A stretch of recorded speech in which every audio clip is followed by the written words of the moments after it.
Golf fans, I've got something so special for you today. Ken Payet, Tournament Director of the Nedbank Golf Challenge, is taking me on an exclusive drive around the Gary Player Country Club to show me some of the changes that they've made to the golf course for this year's Nedbank Golf Challenge. Let's go and have a look.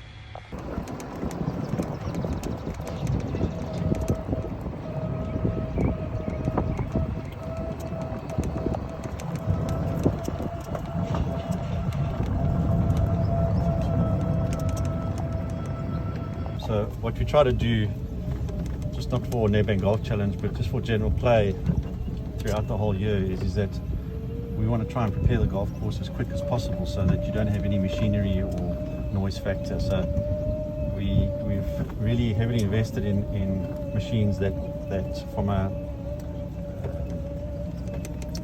from a cutting perspective, there's minimal disruption to golfers. And golfers are under the when they play at either of our golf courses here are paying a lot of money, number one. Number two, the last thing they want is machinery to be around and making noises. So it's all about speed. So we bought a new rough mower, and it's so nice that it's getting around quite quickly. So by Monday we normally closed, and then by Tuesday afternoon, pretty much from a rough perspective, all of our rough is cut. So it's quite advantageous.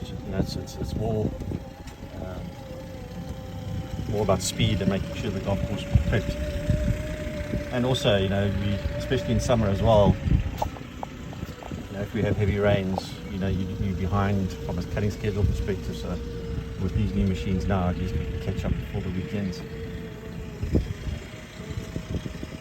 So in the constant pursuit of excellence here at the Gary Player Country Club, brand new rough cutting machine brought in, cuts the rough in half the time that it used to do, and of course what it does is it just enhances playability, makes it just an even better golf experience for amateurs and pros alike. Here it is in action.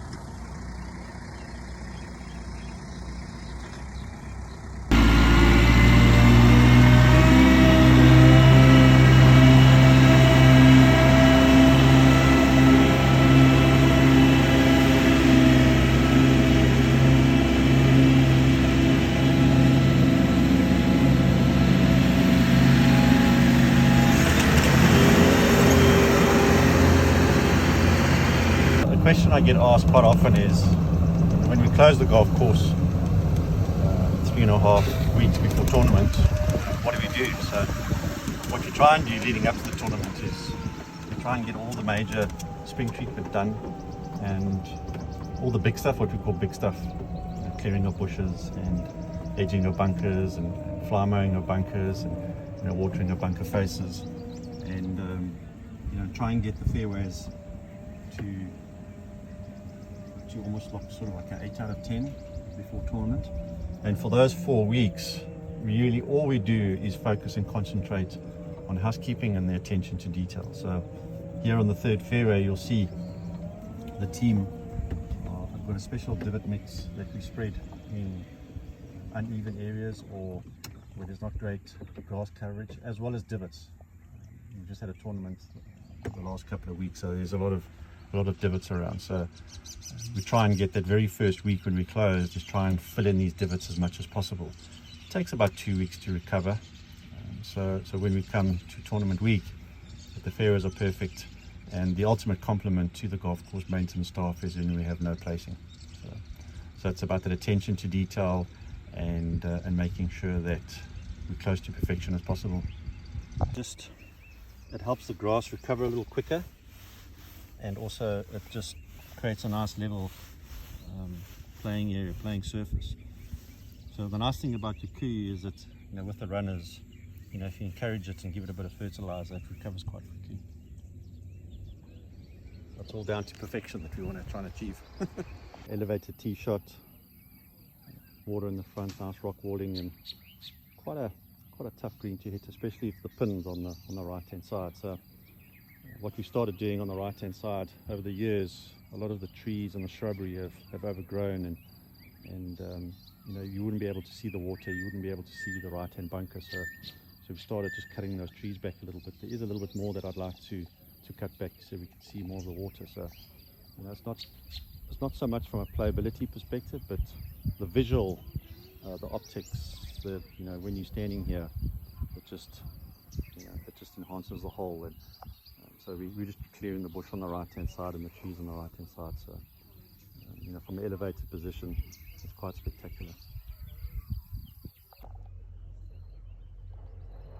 So this is the first of the changes that Mr. Player made. So here we are on the 7th hole, and what we've done is we've created a whole new tee complex. Because of the short holes, there's a lot of activity, a lot of divots, and what you'd like to have on a short hole, depending where the flags are, if you have a front right, middle or back pin, is the variation in the teeing options. So here on the 7th, we brought the professional tee back 25 meters. We had space to, back a little bit, and it creates a nice sort of visual with regards to from a professional point of view, hitting at a long iron or even a hybrid. If you look at the distance now, it's 217 meters to the middle of the green, which generally also this hole plays sort of, the prevailing is from the north, so you sort of into from the left hand side. With us bringing the tee back, we had to clear a lot of the left hand side, so we've cleared the bush, and the tree's always been there, but it wasn't noticeable. So now now that tree, it's a beautiful tree and a great feature to the hole. And what we've also done now is there was a bunker front left of the green, which Mr. Player has taken away. So not only for the professional, but for your average golfer that plays on the golf course, is that you have the ability to run the ball up to the green, especially with a longer club. So we're really super excited about this change.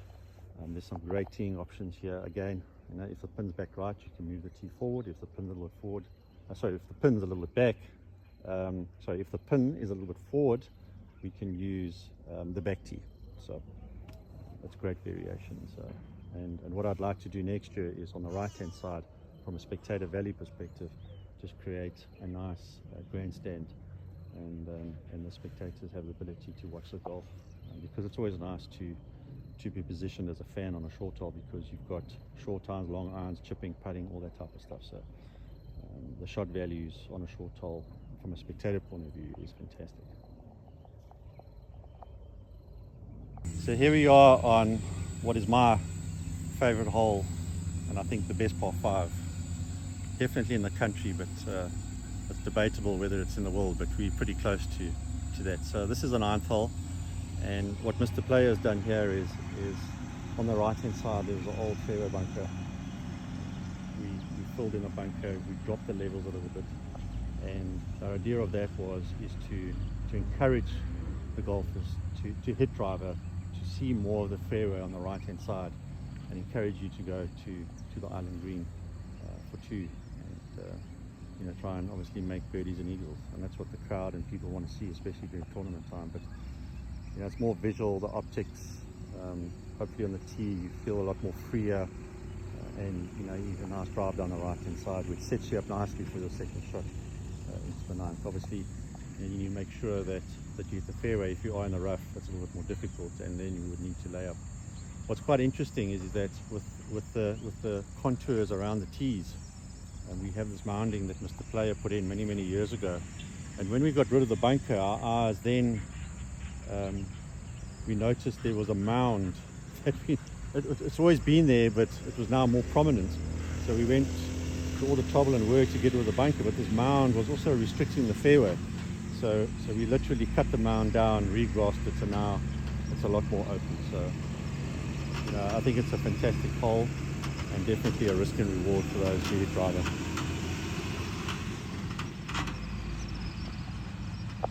So here we are on the 14th, and what we've done for this year is, and in anticipation of a change that Mr. Player would like to do next year, is down the right hand side we've cleared a lot of trees and bushes, so it opens the fairway up a little bit. What this does now is that in the player's mind he thinks he can take off a little bit more of the corner, but the distance to that is quite a significant distance, and he can get himself into trouble. So but also just visually it just opens up, and it helps with the player with regards to the positioning of his tee shot. But the idea here is next year we're going to extend the distance of this hole by at least 40 to 50 meters. So I wanted to show Mr. Player, by moving it back. The further we move the tee back, the more of the trees that we need to clear. But I just did it this year because it just helps with the visuals, helps with aligning. Whether the player plays with a cut or a draw, obviously. Some of the players most of these days play with a power fade, so you'll aim down the left-hand side towards that bunker and fade it to the right, and those who draw the ball will pretty much aim at the far right-hand bunker and draw it in. If you hit on the fairway, you'll be rewarded with a relatively straightforward second shot. But yeah, it's a nice change, and something that we, when we put the tee next year, it's definitely going to be a very different hole for sure.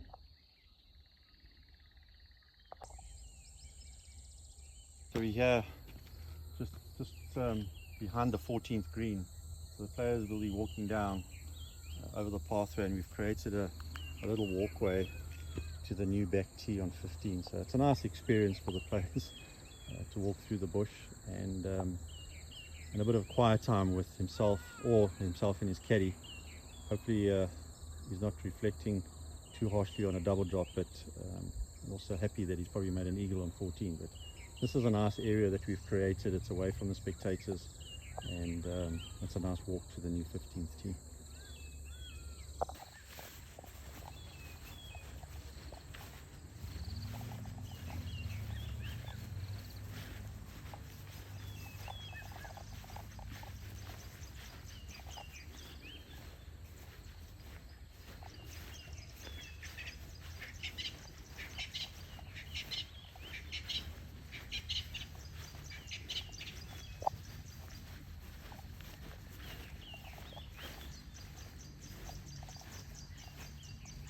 So this is the new 15th professional tee, and Mr. Player has come back almost 45 meters.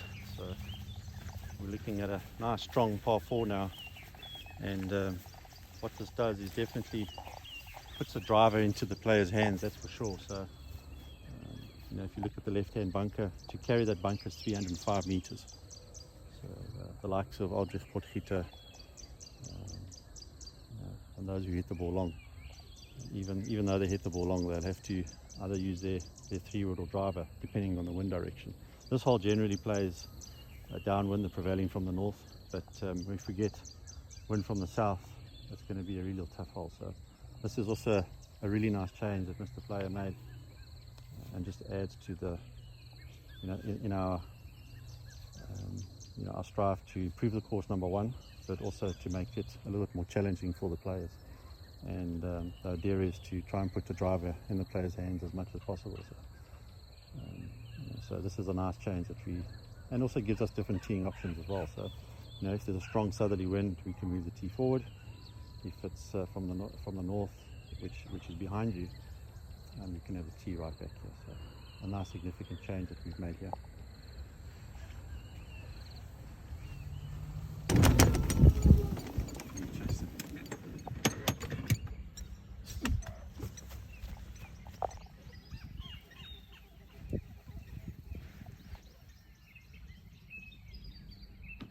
Apart from the golf course changes, there's been a couple of enhancements of the hospitality options as well. The one that is pretty exciting, I think, is called Sunbet Signs on 18, and that's exactly where I'm standing right now.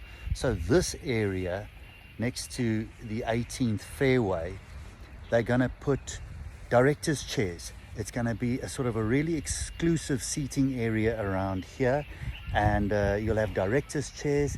You'll have some limited snacks and drink options, and you'll be able to basically reserve yourself a seat here, kind of like a master's style. You reserve a seat here, and that's yours for the day. You get to take the chair with you as well. So already I'm thinking, look, get that thing signed by the defending champion or a couple of golfers, Victor Hovland, whoever, and you've got quite a nice addition to your braai area, a director's chair signed by one of the golfers at the Nedbank Golf Challenge. But yeah, that's basically going to be this area, and as you can see, it's going to offer a cracker view of the shots into 18. So you'll be basically where the players are landing their tee shots, and you'll be able to then see them playing their seconds into 18. So I think that Sunbet signs on 18. I think that's a really nice enhancement for hospitality this year. Okay, so that's the inside look at some of the changes you can expect to see on the golf course for this year's Nedbank Golf Challenge. I think apart from, you know, one or two tee box changes, the technical aspects of the golf course, I think what you're really looking at, the main drive, is kind of enhanced visibility from both a player perspective, how the professional sees the hole from the tee box, and what it does in terms of how he wants to approach it, and what he wants to take on, and really what that creates for the fan expectation. You know, as Ken Payet was saying, you want to see players taking this golf course on as much as they can, want to see birdies and eagles if possible. So they've tried to create that and sort of flick that switch in the player's head when he's standing on the tee box, but also that enhanced visibility for the spectator, for the fan out there, just how you're going to experience the golf course if you're walking around here, or how it presents on the broadcast. So I think it's really going to be pretty special in that sense, and I think it's going to offer something different this year. So looking forward to seeing it with the pros in action. Only a couple of weeks to go, and then it's Nedbank Golf Challenge time. Looking forward to it.